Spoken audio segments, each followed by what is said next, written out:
मोहिनी के 3 बेटे थे। पति खूब अच्छा कमाता और बड़े घर के ऐश सब था मोहिनी के जीवन में। लेकिन एक चीज जो नहीं थी वो थी सुकून। मेरी बहन और मेरा भाई दोनों गरीब, लेकिन मैं मेरे पास तो नोट की बरसात है। तभी मोहिनी की बहन वीना उसके दरवाजे आ जाती है। अरे मोहिनी, कैसी है? मेरे घर में ना सिलेंडर खत्म हो गया है। तेरे पास तो इतने पैसे हैं, भरवा देना मेरा सिलेंडर। पैसे जैसे ही आ जाएंगे मैं दे दूंगी। तभी मोहिनी का पति राकेश आ जाता है। क्या है वीना, ये अपने घर की परेशानी हम लोगों के घर ना गाया करो। तुम्हारी बहन को तुम लोगों पर तरस आ जाता है और वो पैसे देने लग जाती है। मुझे ये बिल्कुल पसंद नहीं है। ओ जीजा जी, नहीं, मैं तो वो बस अच्छा मैं चलती हूँ। वीना वहां से चली जाती है। उसके जाने के बाद अच्छा किया जो आपने सुना दिया। अरे न जाने क्या सोचकर मेरे घर आ जाती है कि जैसे यहाँ तो भंडारा भरा है। अरे कितना तो दे दिया।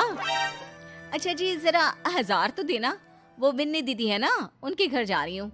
उनका पोता हुआ है तो मुंह दिखाई दे दूंगी। हाँ, उन लोगों के आगे तो शो ऑफ किया करो। वो खुद को बड़ा अमीर शो करते हैं ना। दिखा दे कि तू भी किसी से कम नहीं है। हाँ जी, इसी के लिए तो जा रही हूँ। मोहिनी तैयार होकर अपनी बुआ की बेटी के घर जाती है, जहाँ उसके पोते का कार्यक्रम चल रहा होता है। वहाँ वीना भी आई होती है।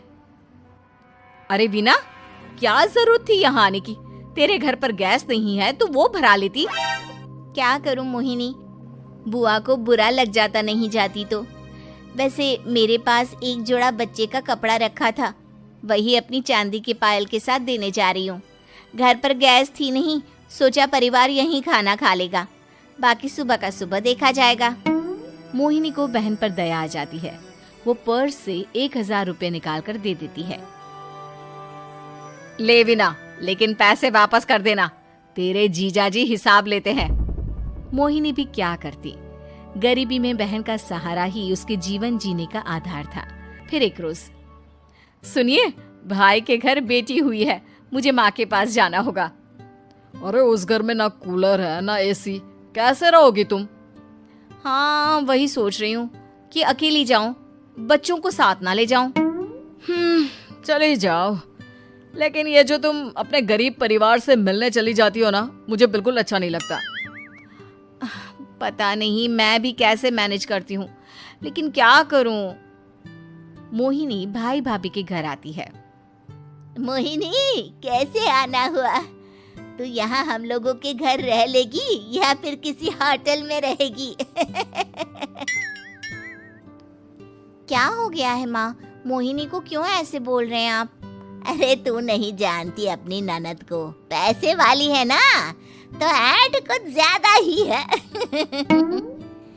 मोहिनी को माँ की बात का बुरा नहीं लगता है, क्योंकि उसे पता ही नहीं चलता कि माँ उसे जली कटी सुना रही है।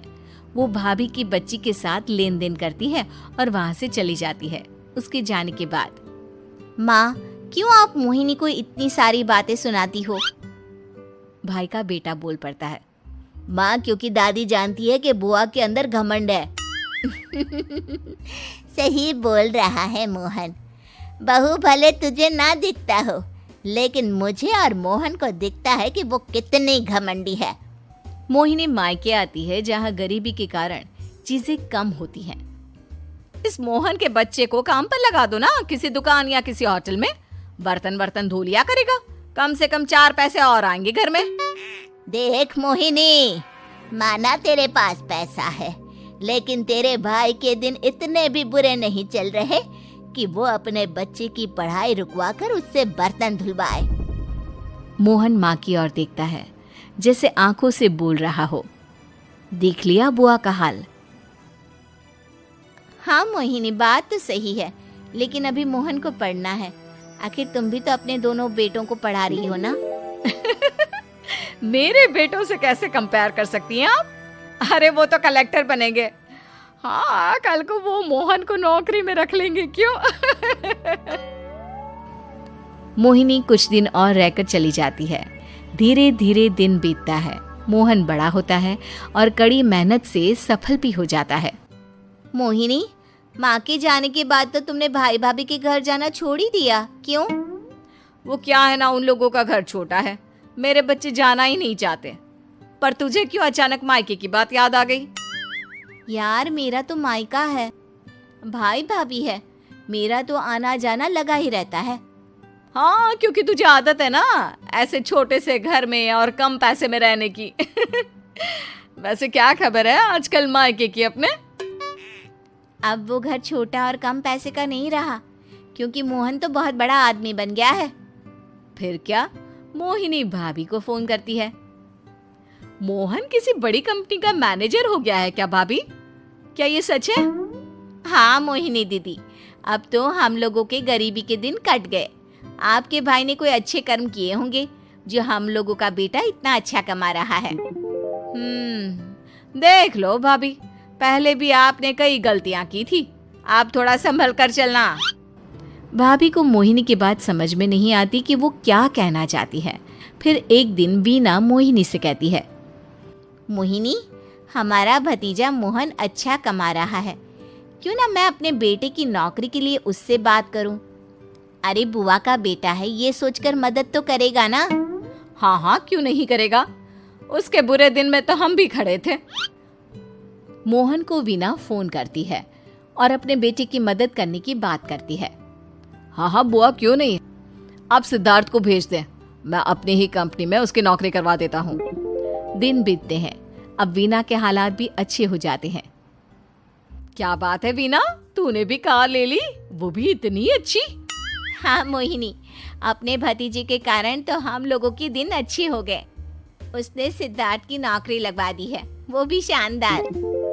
ठीक है, लेकिन पैसे ख्याल से खर्च करना। वो क्या है ना, पैसे आने आसान है लेकिन संभालने मुश्किल। मोहिनी घर पर अपने पति से बात करती है। देखो ना, सबके पास पैसे हैं, एक वक्त था जब मैं ही अमीर हुआ करती थी। लगता है कि ज्यादा दिन नहीं रह पाओगी, मेरी नौकरी को कुछ साल ही बचे हैं और तुम्हारे दोनों लड़के निकम्मे हैं। उन लोगों को बोलो ना कि नौकरी करे। तभी वहां मोहिनी के बेटे भी आ जाते हैं। अरे हमें क्या मोहन समझा है जो दिन रात गधे की तरह काम करते रहे? खैर, दिन फिरते हैं और मोहिनी के पति की नौकरी भी खत्म हो जाती है। मोहिनी क्या करे, थोड़े से पैसे में गुजारा नहीं हो रहा है, तो क्या करे, मेरी समझ में कुछ नहीं आ रहा। मोहन को बोलो ना कि वो इन दोनों के लिए नौकरी देखे, जैसे सिद्धार्थ के लिए नौकरी देखी है। मोहिनी क्या कहती, उसे अपने वो दिन याद आ जाते हैं जब उसने भाभी से मोहन को नौकर बनने की सलाह दी थी। क्या हो गया, क्या सोच रही हो मोहिनी? यही कि वक्त कभी भी किसी का भी पलट सकता है, ऊपर वाले से डर कर रहना चाहिए।